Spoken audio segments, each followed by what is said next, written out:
அருள்மலை ஏறிடுவார். சுவாமியே ஐயப்போ ஐயப்போ சுவாமியே.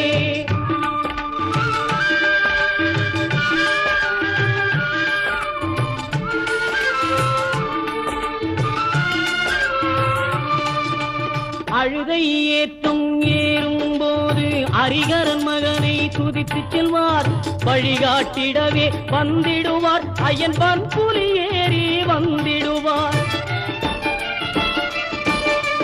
கரிமலை ஏற்றம் கடினம் கடினம் கருணை கடலும் துணை வருவார். கரிமலை இறக்கம் வந்தவுடனே பெருநதி பம்பையை கண்டிடுவார்.